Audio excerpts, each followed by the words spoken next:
since the 4 months since we've been here has been awesome.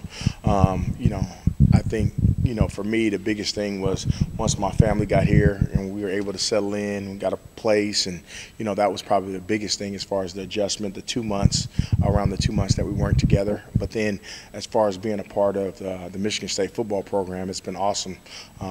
The support staff, the community, I've gotten a chance to go to hockey games and basketball games and gymnastics, and, it's been awesome. I think I'm really excited about the opportunity to kind of continue on some of the tradition that Michigan State has, and excited to do it from a football standpoint.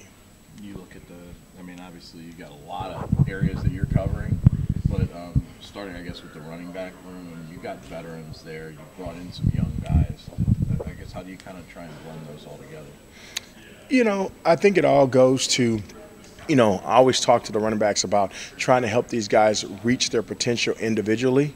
It's never just, okay, this guy needs to be the best guy in the room.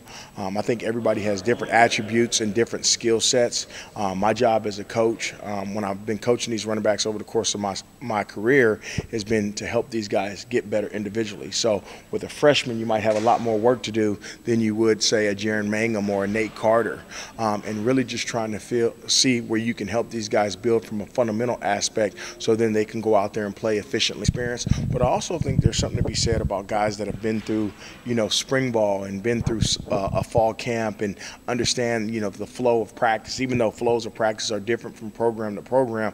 But guys that understand that can kind of get into the rhythm of how you practice a little bit faster. So that's one luxury of it. I think the drills are always going to be different.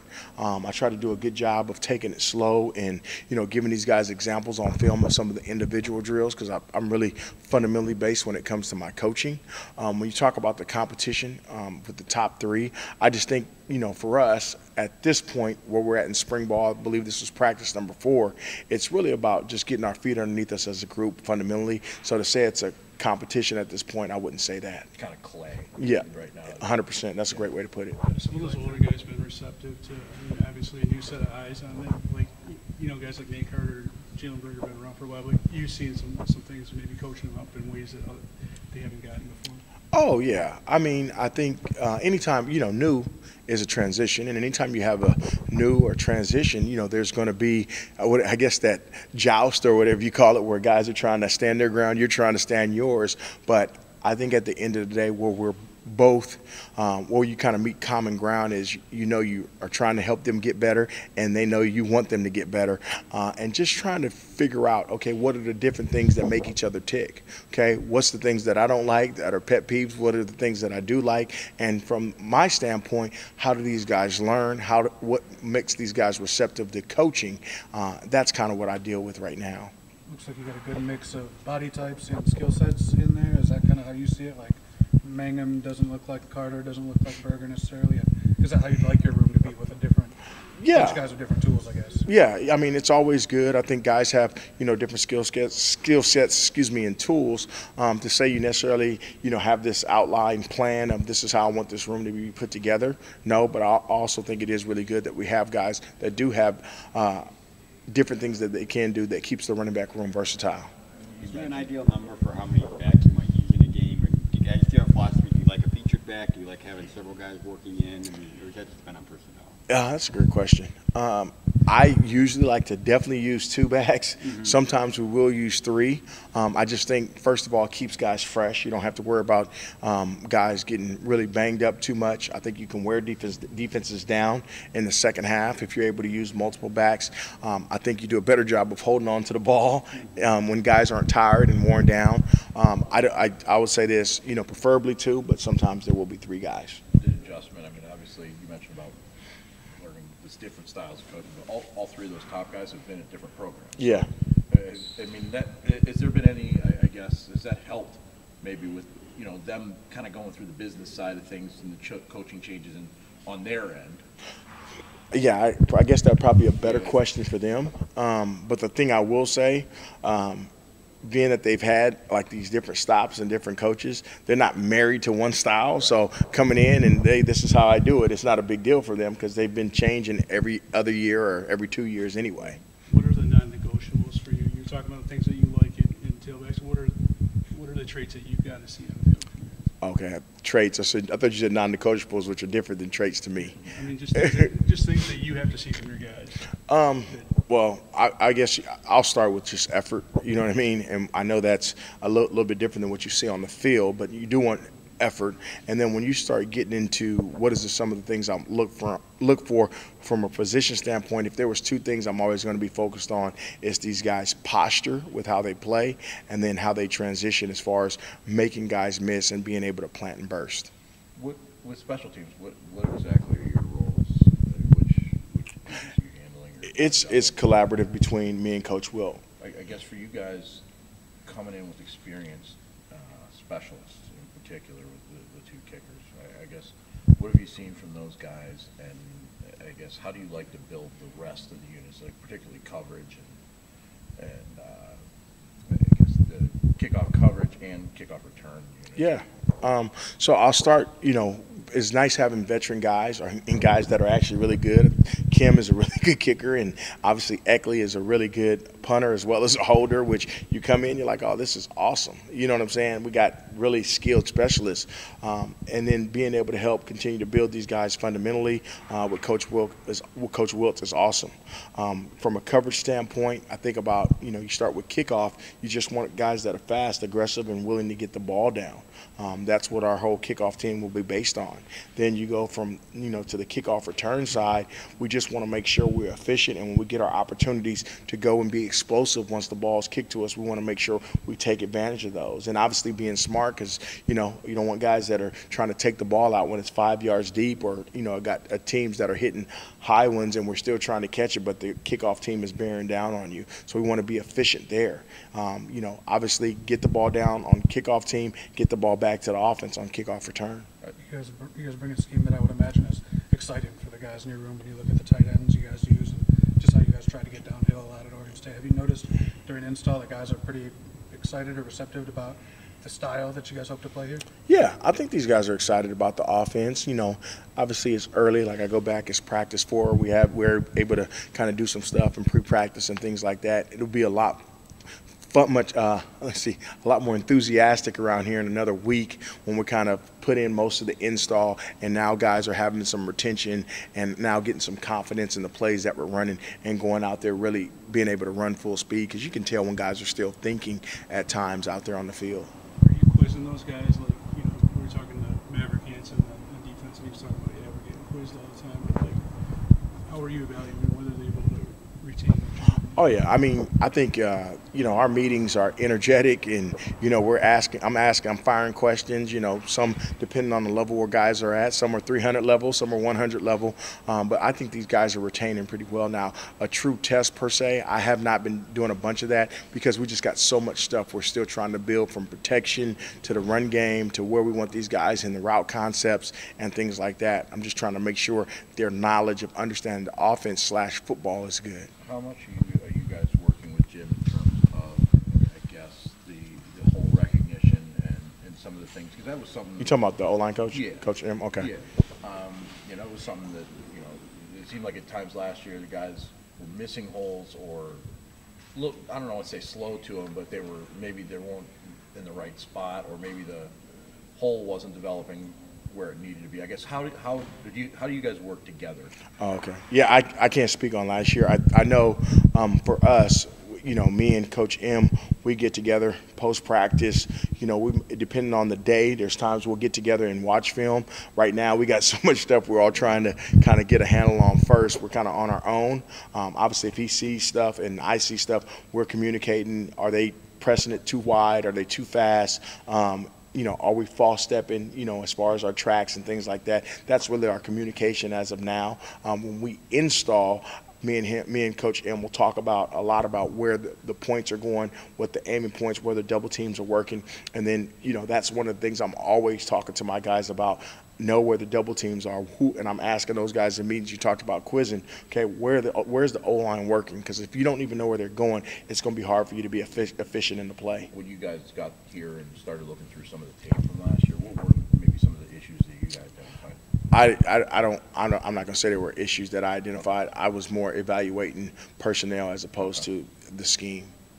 Are both your freshmen here, remind me, or just one? Just one, Brandon Tullis. How's Yep. he doing so far? He's doing good, you know. I think he's like has a little cold or something. Maybe this up and down weather's kind of got a hold of him. But no, he's doing good. He's a freshman just like everybody else. You know, he's just trying to figure out how to get to the cafeteria and the class all right. And I'm lucky if he makes it to the meeting. But no, I'm just playing. He's doing good. He's doing good. He's a big body kid. Yeah, he's gonna be a big kid. He's a big joker now. He played some linebacker in high A school. little bit, but I mean, he was their bell cow at the running back position. Just kind of a sturdy football player. Correct. Kind of guy. Yep.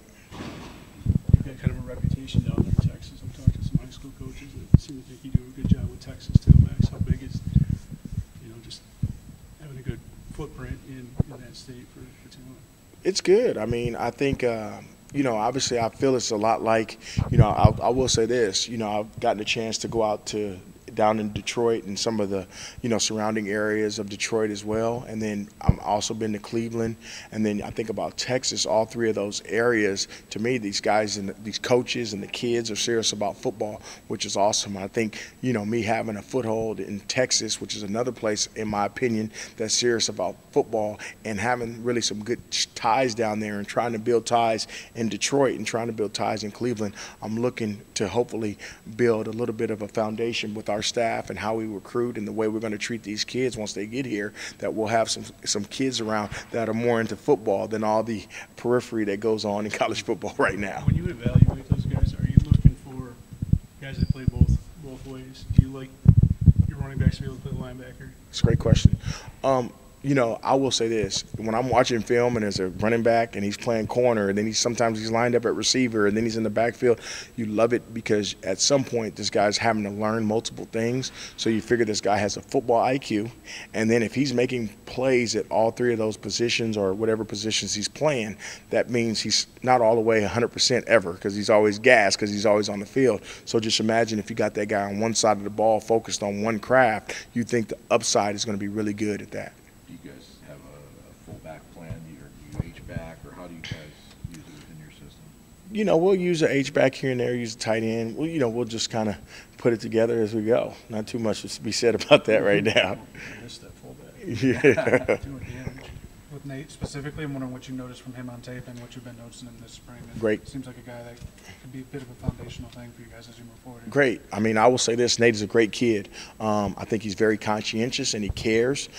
Plays, with a really low center of gravity. I think when it comes to his ability to start and stop and accelerate, he's really good at that. I think the big thing, as always, with guys that have that ability, you got to get them to be urgent but have pace as they work their way to the different holes. And when we get to some of our other run schemes, that's going to be where he continues to take the next step. But I'm excited to watch him as he gains confidence throughout the course of spring, because he has some special tools that are awesome to see. With Jaron, you mentioned about going to Detroit, obviously. I mean, you kind of pick his brain about Detroit, and with him in particular, in watching back that tape, do you watch more of what he did maybe at UCF versus last year when he was hurt so much?